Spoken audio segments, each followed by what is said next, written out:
आवाज की दुनिया के दोस्तों, स्वागत है आपका YouTube channel the account master में। Today I am here to deliver a lecture on the subject business environment for the student of MCom semester 2 and the topic of today's lecture is physical policy. चलिए फिर lecture start करते हैं। Physical policy is the policy which is concerned with the raising of government revenue and incurring government expenditure। यानी कि सरकार का जो आमदनी का जरिया है, कैसे सरकार अपनी आमदनी बढ़ाती है और कैसे अपने खर्चे को इंकर्ड करती है, उससे रिलेटेड जो पॉलिसी होता है known as physical policy. To generate revenue and to incur expenditure, the government frame a policy called budgetary policy और fiscal policy। तो वैसा पॉलिसी जो सरकार की आमदनी और खर्चे का ब्यौरा बताता हो, उसको हम लोग बजटरी पॉलिसी या फिजिकल पॉलिसी बोलते हैं। Physical policy is concerned with government expenditure and government revenue. ये गवर्नमेंट एक्सपेंडिचर और गवर्नमेंट रिवेन्यू से रिलेटेड होता है। फिजिकल पॉलिसी में हम लोग डिसाइड करते हैं कि क्या साइज और पैटर्न ऑफ होगा फ्लो ऑफ एक्सपेंडिचर का और फ्लो ऑफ इनकम का। मीन्स सरकार की आमदनी क्या होगी, सरकार का खर्चा क्या होगा, इसके ऊपर में एक पॉलिसी बनाया जाता है नोन एज फिजिकल पॉलिसी। अगर ब्रॉड टर्म में देखा जाए तो physical policy refers to that segment of national economic policy which is primarily concerned with the receipt and expenditure of central government।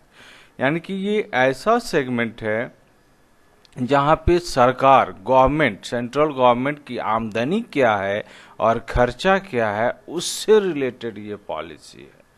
In other words, fiscal policy refers to the policy of the government with regards to taxation, public expenditure, public borrowing। तो taxation का से related है, सरकार का खर्चा, सरकार का आमदनी से रिलेटेड ये पॉलिसी होता है। ओके, चलिए आगे देखते हैं।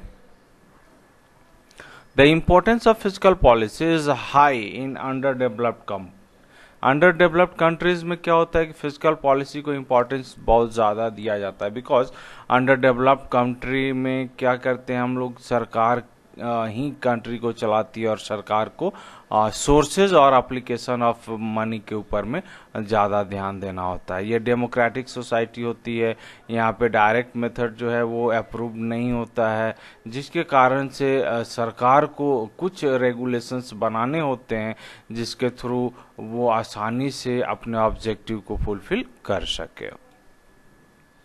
और इसमें फिजिकल पॉलिसी जो है वो एक पावरफुल वेपन का काम करता है जिससे सरकार अपनी ऑब्जेक्टिव को अचीव कर सकती है, और सरकार की ऑब्जेक्टिव होता है development of economy. In economics physical policy is the use of government expenditure and revenue collection to influence the economy. यानी सरकार जो रिवेन्यू कलेक्ट किया उसका इस्तेमाल कैसे करती है, उससे रिलेटेड जो पॉलिसी होता है उसको हम लोग इकोनॉमिक पॉलिसी बोलते हैं। Changes in the level and composition of taxation and government expanding can impact on the following variable in the economy. तो क्या क्या इम्पैक्ट होते हैं, तो aggregate demand and level of economic activity जो है ये अफेक्टेड होते हैं। उसके बाद आपका pattern of resources allocation affected होता है और डिस्ट्रीब्यूशन ऑफ इनकम भी अफेक्टेड होता है because of change in level and composition of government taxation and government expanding. सरकार की आमदनी बढ़ने या घटने से, सरकार के खर्चे बढ़ने या घटने से ये तीनों फैक्टर्स अफेक्टेड होते हैं। फिजिकल पॉलिसी ओवरऑल इफेक्ट देखा जाए तो इकोनॉमिक एक्टिविटी का आउटकम्स होता है, और यहाँ पे 3 पॉसिबल स्टैंसेस होते हैं, न्यूट्रल, एक्सपेंशनरी और कॉन्टेक्स्ट। मतलब कोई चेंजेस नहीं हुआ, एक्सपेंशनरी हुआ, चेंजेस इंक्रीज किया, और कॉन्ट्रैक्शनरी मतलब चेंजेस डिक्रीज किया। इन तीनों पॉइंट को एक बार फिर से रिवाइज करते हैं। न्यूट्रल स्टेट क्या होता है कि जहाँ पे गवर्नमेंट का जो स्पेंडिंग है और टैक्स का जो रिवेन्यू है दोनों बराबर हो तो न्यूट्रल बोलेंगे। और उसी तरह से अगर एक्सपेंशनरी देखा जाए तो गवर्नमेंट का जो खर्चा है, सरकार को जो टैक्स मिलता है, जो रिवेन्यू है, उससे अगर खर्चा ज़्यादा है तो एक्सपेंशनरी, और कॉन्ट्रैक्शनरी अगर बोलेंगे जब सरकार का जो खर्चा है वो सरकार की आमदनी से कम है तो कॉन्ट्रैक्शनरी फिस्कल पॉलिसी बोलेंगे। ओके।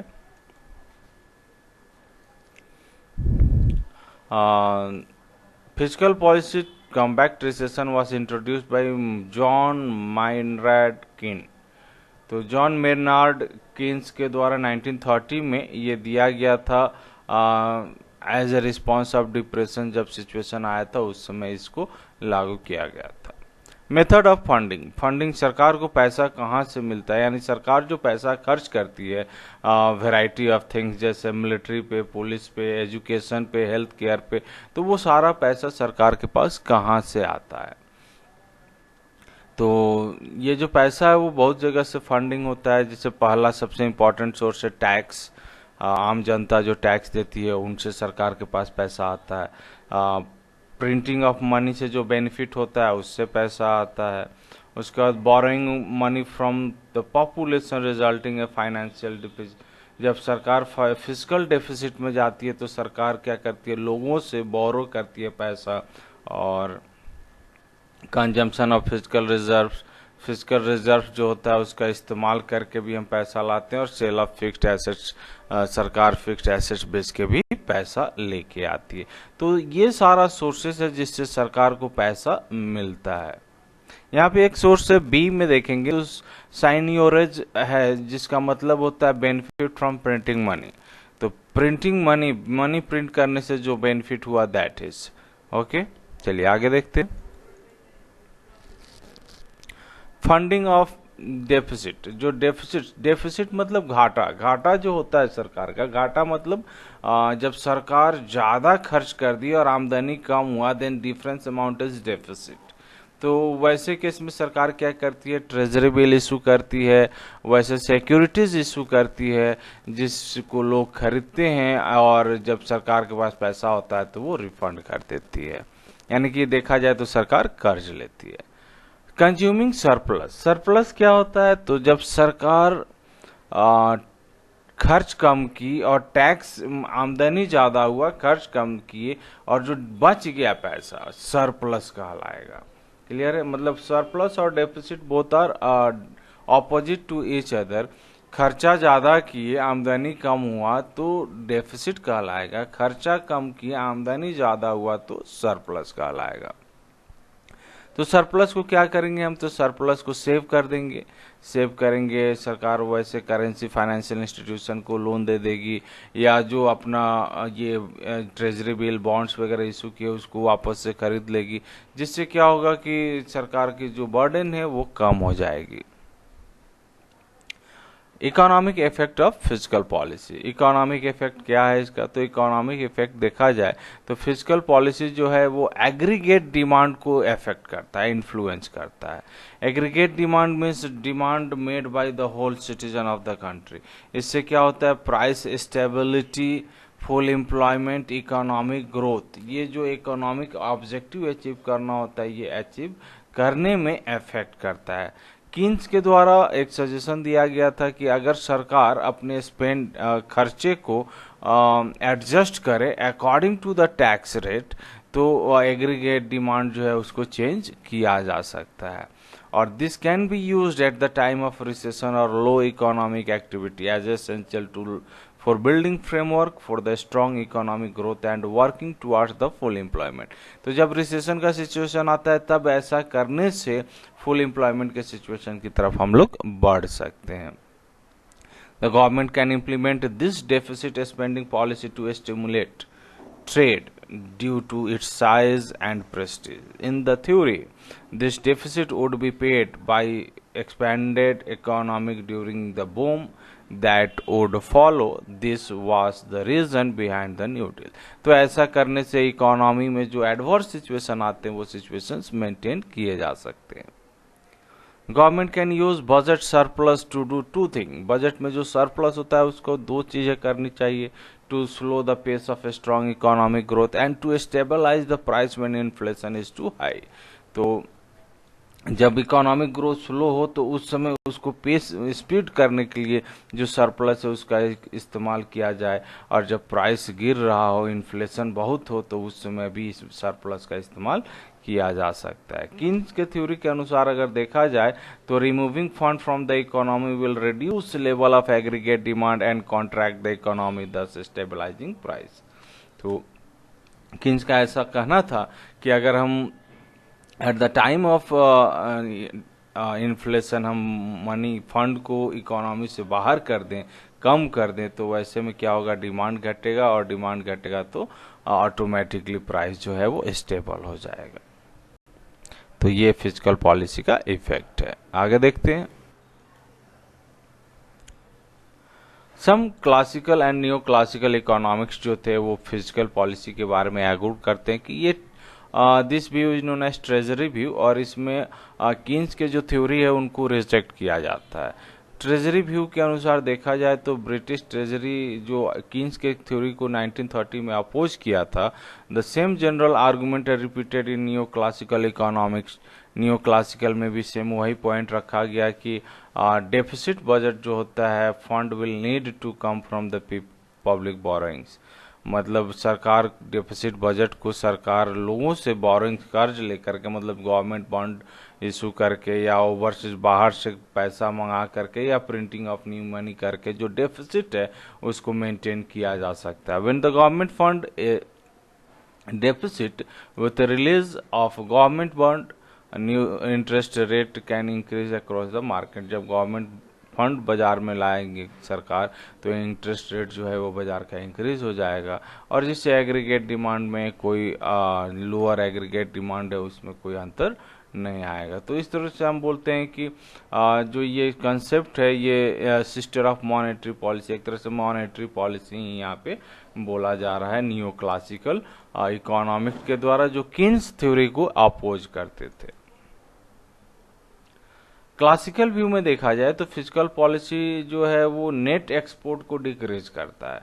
यानी नेट एक्सपोर्ट का मतलब हो गया जो हम बाहर से सामान खरीद के लाते हैं, दैट इज नेट एक्सपोर्ट। और जब बाहर से हम सामान खरीद के लाएंगे तो फिजिकल पॉलिसी डिक्रीजेस करता है। कैसे डिक्रीज करता है? तो गवर्नमेंट बोरोइंग्स इंक्रीज होगा, रेट ऑफ इंटरेस्ट इंक्रीज होगा, फॉरेन कैपिटल इंक्रीज करेंगे, और फॉरेन इन्वेस्टर्स जो है वो डायरेक्ट आकर के यहाँ पे अपना कंपनीज लगाएंगे, बिजनेस करेंगे, और यहाँ से ही वो प्रोडक्शन करेंगे। तो एक्सपोर्ट जो है वो डिक्रीज होगा, इंपोर्ट जो है वो इंक्रीज हो जाएगा।